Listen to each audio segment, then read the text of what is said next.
السلام علیکم ناظرین، میں ہوں طارق شہزاد چودھری، خوش آمدید ناظرین اکرام۔ ہم نے خلافت عثمانیہ کے موسیٰ سے اول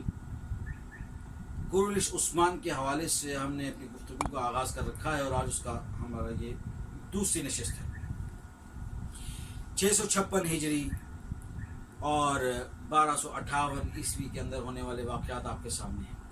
ناظرین اکرام، اس حوالے سے یہ بات بھی ذرا ذہن میں رکھیے کہ یہ 12ویں صدی کے یہ جو آخر ہے، دوسری جو اس کی دوسری تیسری اور جو آخری چوتھی ربع جو ہے، اس کے اندر اور صدی کے دوسرے حصے کے اندر آپ دیکھیے کہ جب کولمبس جو ہے وہ امریکہ جو ہے وہ دریافت کرتا ہے، اور اسی طرح سے پھر واسکو ڈی گاما کے سفر ہے، وہ جو افریقہ کی طرف وہ جو گیا، اور اس نے ادھر سے پھر ہندوستان کے جو راستے تلاش کیے، اور کلونیلزم کا ایک نظام شروع ہوا۔ تو ناظرین اکرام، اس چیز کو سمجھتے ہوئے ہمیں ایک چیز کا بھی دھیان رکھنا ہوگا کہ اس وقت کے جو پیش آمد حالات کیا تھے اور کیا صورتحال چل رہی تھی، یہ دیکھنا بھی ضروری ہے۔ ناظرین اکرام، 707 ہجری میں اب ہم بات کریں گے اس کے صبر و استقلال اور صبر کے حوالے سے، اور اس کی جو پیشنس ہے، دلیری جو ہے وہ صبر کے ساتھ ہو، حکمت کے ساتھ ہو تو اس کا جو سونے پہ سہاگا ہو جاتا ہے، لیکن خالی دلیری کسی حکمت کا نام نہیں۔ اپنی جان کا بھاڑ جھونک دینا کوئی دلیری یا کوئی حکمت یا کوئی دانائی نہیں ہے۔ درست وقت پہ درست فیصلے کرنا۔ اسی حوالے سے میں آپ کو 707 ہجری میں جب دیکھیے کہ قطار، لفکا، آگ، کوج حصار، جس کا بھی یہ لوگ جو ڈرامہ دیکھ رہے ہیں انہوں نے صرف کوج حصار کا صرف تھوڑا سا حصہ اس میں دیکھا، تو کوج حصار کے جو قلعے فتح کیے، تو یہ بڑی جرأت، بڑی دلیری، بڑی مشکل مارکے تھے یہ، اور اس میں اس نے بڑی مسلسل صبر اور جدوجہد کے ساتھ قائم ہو کے اپنے زمین پر پاؤں گاڑ کر یہ کھڑا ہو کر دیوانہ وار اس نے اس کی فوجوں نے مقابلہ کیا، تو تبھی انہوں نے وہ قلعے جو ہے وہ فتح کیے۔ 712 ہجری کے اندر جب ہم بات کرتے ہیں تو پھر کمبو اور یکیجیا، تراکلو، تکر اور بیکاری کا بھی ذکر ابھی آپ نے جو لوگ کورولش عثمان ترکی کا ڈرامہ دیکھ رہے ہیں وہ اس سے تعارف حاصل کر چکے ہیں، اس میں صرف اس کا تھوڑا سا حصہ بیکاری کے قلعے کیا دکھایا گیا۔ تو یہ جو فتوحات تھی، انہوں نے بھروسہ شہر، یہ اس وقت تک کا سب سے بڑا بھروسہ شہر، بڑا شہر جو تھا، اس کے لیے راہ ہموار کی۔ بھروسہ شہر کو فتح کرنے کے لیے مسلسل یہ ان کا صلیبیوں کا ایک بہت بڑا مستقر، اور یہ سمجھے کہ ان کی جان تھی یہ قلعہ، یہ شہر۔ جب یہ اس کے لیے جو عثمان اور اکرینوس اس بیکاری کا کے قلعے کے بعد جو بھروسہ شہر کا جو امیر تھا، تو اکرینوس کے ساتھ بڑا عرصہ یہ جنگ چلتی رہی، اور تقریباً یہ جا کے بعد میں بڑی دیر کے بعد جا کے یہ اکرینوس کے ساتھ سے جنگ ختم ہوئی، اور وہ بھی اس طرح ختم ہوئی کہ وہ اکرینوس خود جو ہے وہ آ کے اسے شکست تسلیم کی، اور اس نے پھر ان کے بارے میں اسی دوران کچھ قلعے کے اندر اور اپنے شہر کے اندر محصور ہو کے اس نے عثمان کے حوالے سے کچھ معلومات بھی حاصل کی اپنے ذرائع سے۔ تو جب معلوم ہوا کہ یہ حق اور انصاف کا پرچم بلند کرنے والا انسان دوست ہے، اور ظلم کا ہاتھ روکنے والا ہے، اور خود بھی کچھ شاہانہ مزاج نہیں ہے، تو اکرینوس نے جب یہ سارے اپنی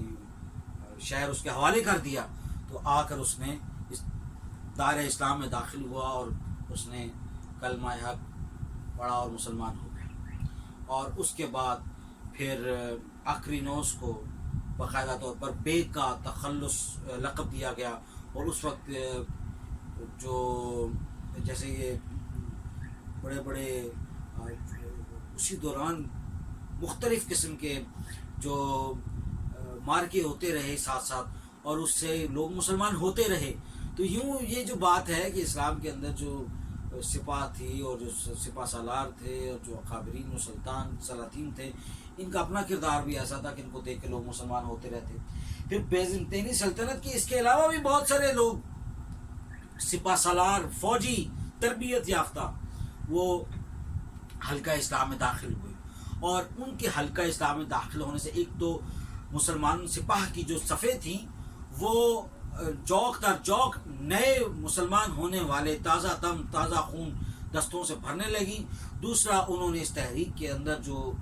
ایک نئی روح بھی پھونکی جس میں خلافت عثمانیہ کے حوالے سے جو فتوحات کا سلسلہ ہے. یہ اس حوالے سے میں آپ کو کتاب التراجع الحزاری العالم الاسلامی ڈاکٹر علی عبد الکریم کی کتاب ہے، صفحہ نمبر 331 اور 332 پہ یہ درج ہے کہ ان کی وجہ سے ہی جو بیزنطینی دوسرے جو مسلمان، ایک تو مسلمان اکٹھے ہوئے، دوسرا ان کے کردار اخلاق اور ان کے جو عثمان کا جو رائج تھا، دستور تھا، جو اس کی سلطنت چلانے کا جو طریقہ تھا، اس حوالے سے بھی ہم کوشش کریں گے، بیچ میں آگے بات کریں گے. تو وہ جو اس میں ایک تو جمعیت اسلامی کا اتحاد ہوا، اور اس میں پھر اور لوگ بھی شامل ہوئے. مطلب ایک تو جماعت غزائیہ روم، جنہیں ایک تو جماعت غزائیہ روم کے نام سے بڑی مشہور تھی، اور یہ جنگجو ٹائپ لوگ تھے، اور یہ ہر وقت جو ہے قلعے کی سرحد، جو سلطنت کی سرحدوں پر خیمہ زن ہونے والے لوگوں میں ان کا شمار ہوتا تھا. یہ لوگ بھی انہوں نے دیکھا تو یہ عثمان کے ساتھ شامل ہوئے، اکٹھے ہو گئے. اس کے بعد پھر آپ دیکھیں تو اس عباسی دور میں اس جماعت نے، یہ جو میں جس جماعت کا ذکر کیا، جماعت الغزائیہ روم، انہوں نے ان رومیوں کا بھی عباسی دور میں، خلافت عباسیہ کے دور میں مقابلہ کیا ہوا تھا، اور یہ بڑی مضبوط اور بڑے تجربے والے لوگ اس میں شامل ہوئے. پھر الاخیان، آج بھی یہ جماعت موجود ہے الاخوان کے نام سے، الاخوان المسلمین جنہیں کہا جاتا ہے. جو لوگ جانتے ہیں اسلامی اس وقت جو تحریک جنم یہ جو متحرک ہے، اور جب وہ اس کی تاریخ میں جو لوگ ضرورت، تو ان کا کام جو الاخوان کا کام تھا کہ مالی مدد دینا، اور اس میں تاجروں کی بہت بڑے گروہ شامل تھے، اور اس میں اس وقت وہاں کے جو جتنے بھی مخیر حضرات تھے انہوں نے اپنی تنظیم بنا رکھی تھی الاخوان کے نام سے. انہوں نے اس حوالے سے اپنے دیا، ان کو چندے دیے، اور ان کو باقاعدہ ان کی مالی مدد کی. پھر اسی حوالے سے ہم بات کرتے ہیں 484 ہجری 1285 میں آپ دیکھیے کہ مسلمانوں نے یہ جو بیزنطینی علاقے تھے اکثر پہ جو تھا نا، وہ ہم نے مسلمانوں نے قبضہ کیا، اور ہم نے دیکھا کہ نصرانیوں کا یہ فیصلہ تھا، نصرانیوں کا خاندانوں سمیت مسلمان ہونا بھی اس میں لکھا ہے. اور اسی حوالے سے میں کتاب التراجع الحزاری العالم الاسلامی کا حوالہ دے رہا ہوں، ڈاکٹر عبد الکریم کا. پھر آپ یہ دیکھیے کہ تغرل کا جب عثمان کو خراجہ حصار کا قاضی بنایا اس نے، اسی حوالے سے 684 ہجری کی میں بات کر رہا ہوں، 1285 عیسوی میں. تو مورخ احمد رفیق التاریخ العام الکبیر کا انسائکلوپیڈیا ہے، اس میں یہ لکھتا ہے، اور ایک مصری مورخ ہے ادوغلو نام کے، ان کے مطابق بھی ایسا ہی ہے کہ اعلاء کلمت الحق کے لیے یہ ایک دفعہ اس کے حوالے ایک کیس عثمان کی عدالت میں پہنچا، اور اس میں عثمان نے ایک نصرانی کے مقابلے میں مسلمان کو سزا دے دی، اور اس کو نصرانی کا کیس جو ہے وہ جیت گیا. تو اس معاملے کے بعد اس نے پوچھا کہ بھائی میں کیسے ہو سکتا ہے، میں تو ایک نصرانی ہوں، اور تم نے اپنا ہی مسلمان کا جو ہے اس کے خلاف فیصلہ دے دیا، تم کیسے کر سکتے ہو؟ تو اس پر عثمان نے کہا کہ اسلام جو ہے وہ انصاف پسندی اور ایک دوسرے لوگوں سے ظلم کو روکنے اور انصاف پسندی اور انصاف قائم کرنے کے لیے ہے، اور حضور نبی اکرم صلی اللہ علیہ وسلم کی تعلیمات ساری انصاف پر مبنی ہیں. تو اس کے بعد وہ بھی اپنے خاندان کے سمیت مسلمان ہوا. تو اس طرح بہت ساری طاقتیں جو ہیں ہم نے دیکھا کہ وہ ملتی چلی گئیں فوج کی صورت میں، اور پھر آپ دیکھیں کہ تعداد کی صورت میں، اور پھر آپ دیکھیں کہ لوگ اخلاق سے اور ان کے عمل سے فعل سے متاثر ہو کے مسلمان ہوتے رہے. اور پھر اسی طرح سے ہم نے دیکھا کہ جو دیگر جو قوتیں ہیں ان کے ساتھ ساتھ بڑھتی گئی. اس کے لیے ان کا اپنا ذاتی کردار اور اپنا ذاتی جو حسن سلوک ہے اور جو سلطنت چلانے کا جو طریقہ ہے وہ بنیادی محرک ہیں کہ لوگ ان کے ساتھ شامل ہوتے گئے. تو سلطان کے حوالے سے ہم بات کرتے ہیں، تو کوریلش عثمان نے مسلمانوں کو اکٹھا کیا، مضبوط کیا، اور اس طرح سے ان کی آگے جو سلطنت ہے یہ مؤسس اول ہے خلافت عثمانیہ کا۔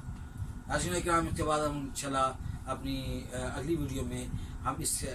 بعد میں آنے والے حالات پر